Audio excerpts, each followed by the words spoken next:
Hey everyone, welcome back. Dan Becker is a backpacker and YouTuber, very popular YouTuber. Had a trip in the Grand Canyon go wrong. I got my IV hanging here. That's right. He had a medical issue. I thought it would be a good time to look at it from a wilderness medicine point of view, see what they did well, see what they could have done better. Let's check it out.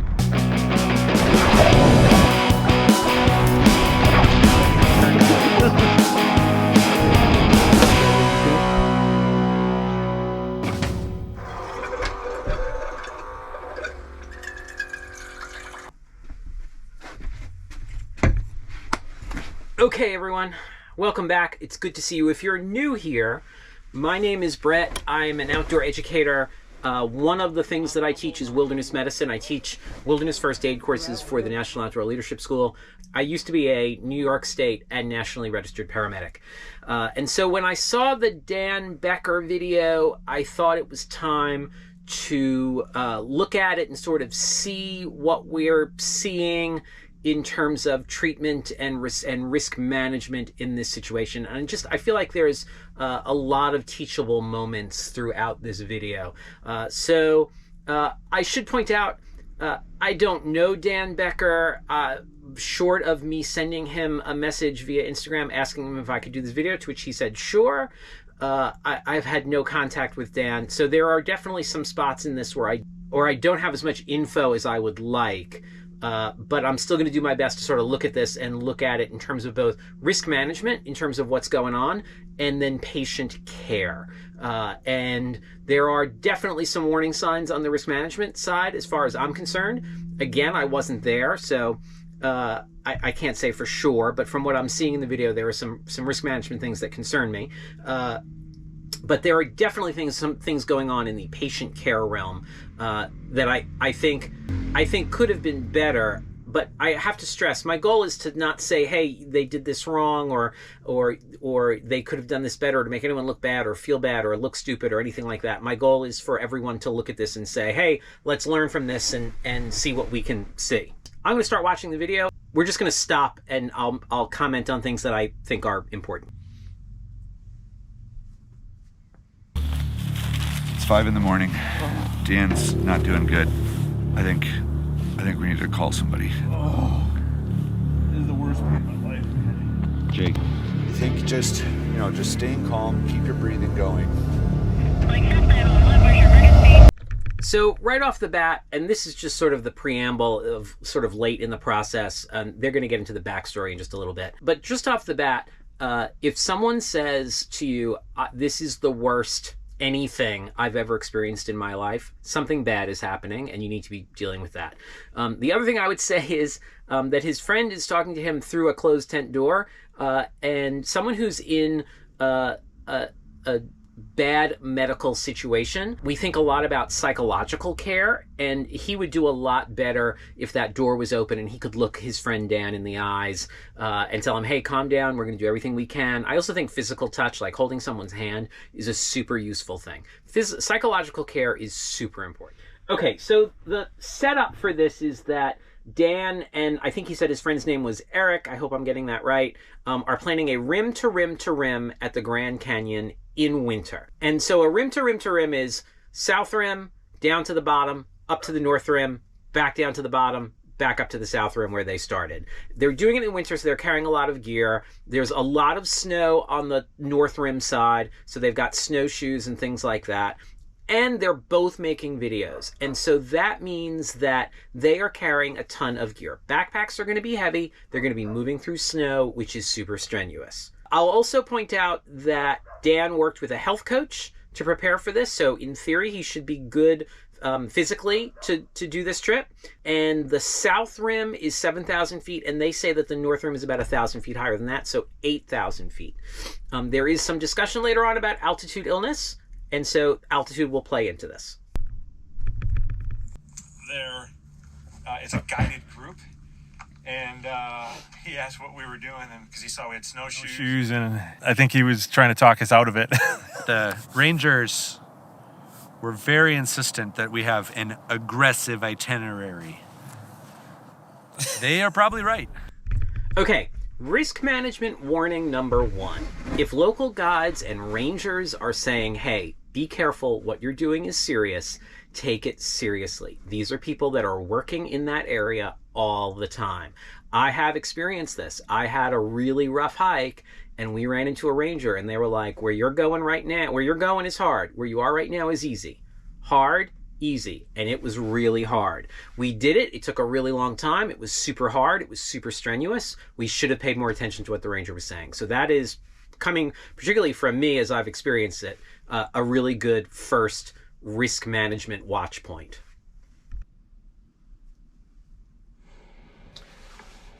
Made it to the Phantom Ranch, and what I think it is because I've only just walked past it, is there's I guess a small restaurant here, and then a bunch of like cabins and stuff that you could stay at, and there's a toilet right there too, so that's kind of nice. I was feeling good, but then it was a 7-mile.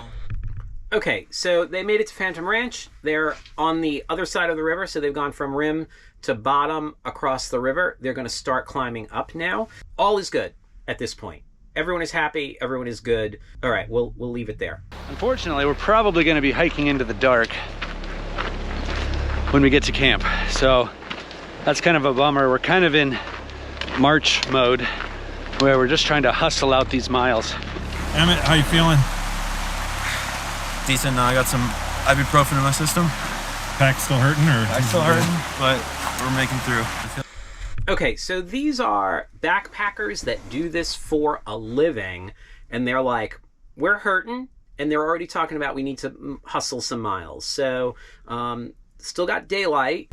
Risk management warning number 2 for me is that guys that do this for a living are starting to pop Advil and ibuprofen or whatever.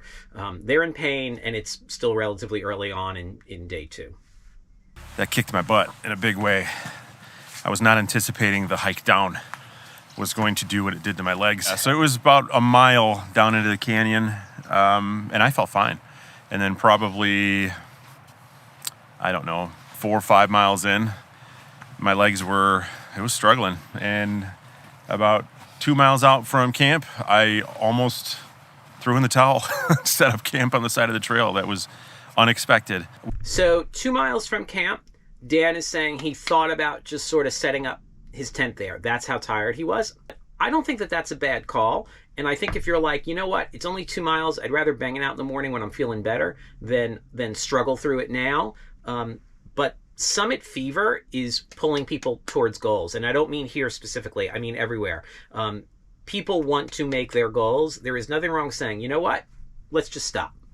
We can stop here, we can pitch a tent, we can sleep on the side of the trail. There is no one else in Grand Canyon National Park right now. We're not going to bother anyone. Let's just take it easy. So don't hesitate to do stuff like that. Yesterday was really tough. I think, like, of the stuff you and I have done together, this has probably been the hardest thing so far. Really? Yeah. Adviling up for the day. There you go. There you go. Let's do this. And he's 20 years younger than me, so. There you go. There you go. Risk management warning number 3.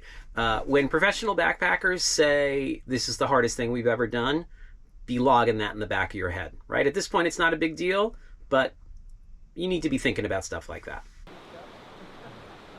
We knew that a week or so prior, there was a huge snowstorm that came through that buried the North Rim in snow, and we were told that it could be anywhere from 5 to 10 feet of snow at the top.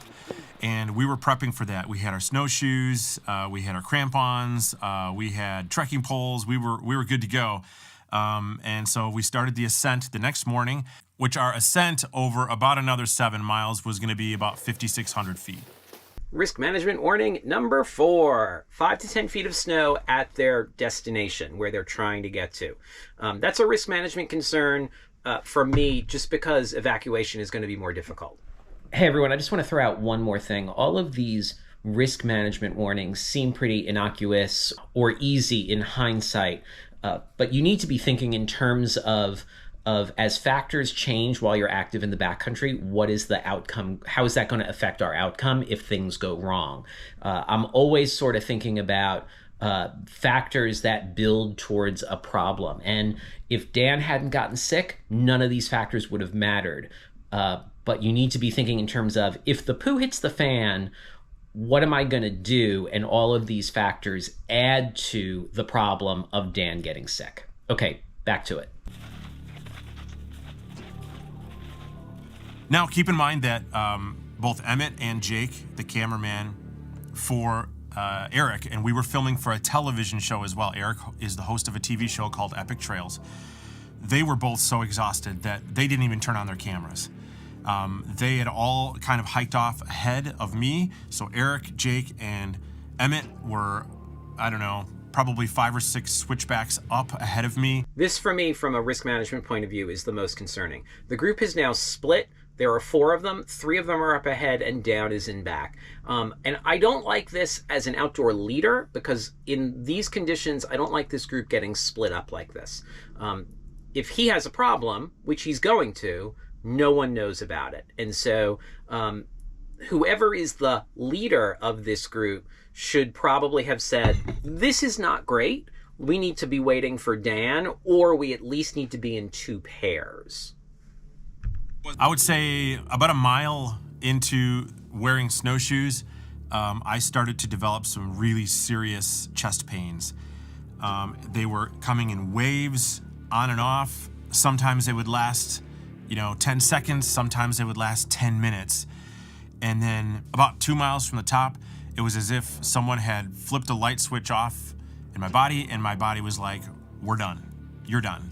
We're not moving any farther. There's no way we're gonna keep doing this. I was scared to death. I didn't know if I was gonna make it. I was ready to press my rescue button. It was dark now, pitch black. Temperature was around 20 degrees Fahrenheit. All I had was a headlamp on, my backpack, and I was hiking through the snow. And all of a sudden I see a headlamp coming back towards me, and it was Eric coming back down. And I noticed he was not wearing a backpack, and he looked at me and he says, "Are you okay?" And I said, "No." He said, "Give me your backpack." And it was at that moment, I completely broke down. And Okay. This is where things have now taken a turn. When you have a patient, if you are trained in wilderness medicine, or you're a wilderness first aider or wilderness first responder, or even an EMT, when you have a patient who has that sort of emotional breakdown, there is something very serious going on. I am betting, I don't know for sure, that no one on this trip was trained in wilderness medicine. This is the point where I would have taken off Dan's pack and had Dan sit down on his pack, and this is where I would have done my first full patient assessment. So on a wilderness first aid course, we teach you a patient assessment system, which is essentially a flow chart for how to assess a patient and figure out what is going on. And at this point is where I would have done my first patient assessment on Dan. I would have also taken the time to let's get him, make sure he's hydrated. And at this point, it's already dark, so we're not racing sunset anymore.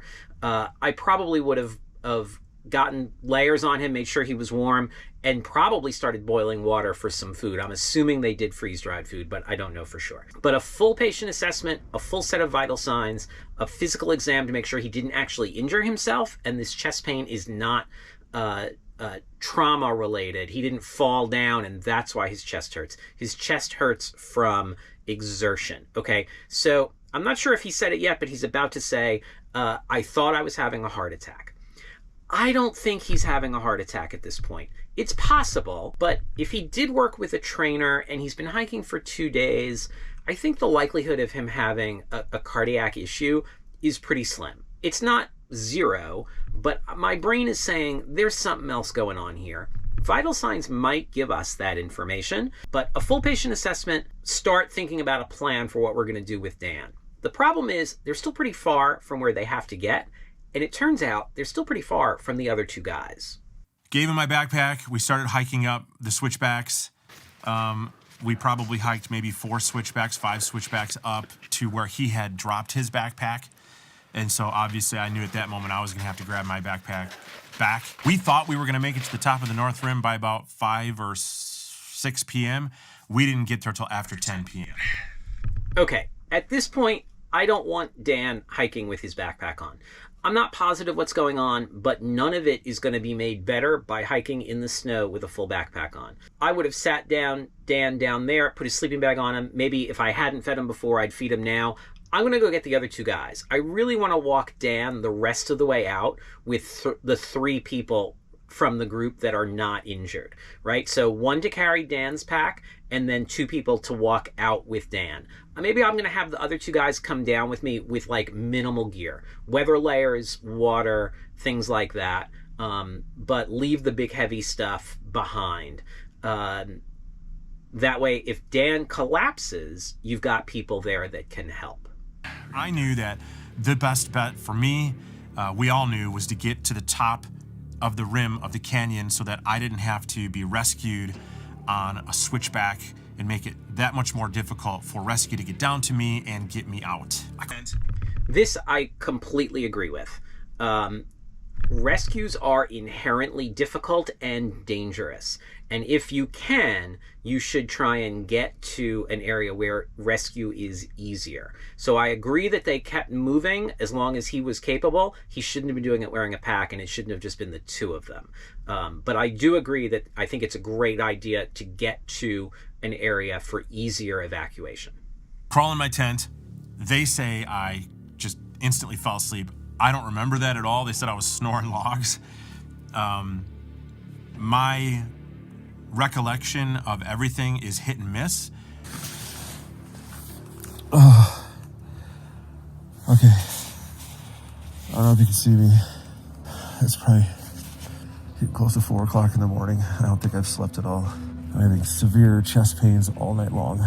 So when Dan says severe chest pain, that's where I really want more information. And if he were my patient, I would have asked him to describe that pain.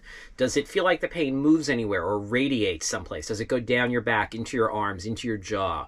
Things like that. Can you touch the pain with one finger? Cardiac pain or pain that is cardiac in nature, you generally can't touch with one finger. It's generally a diffuse pain, a pressure.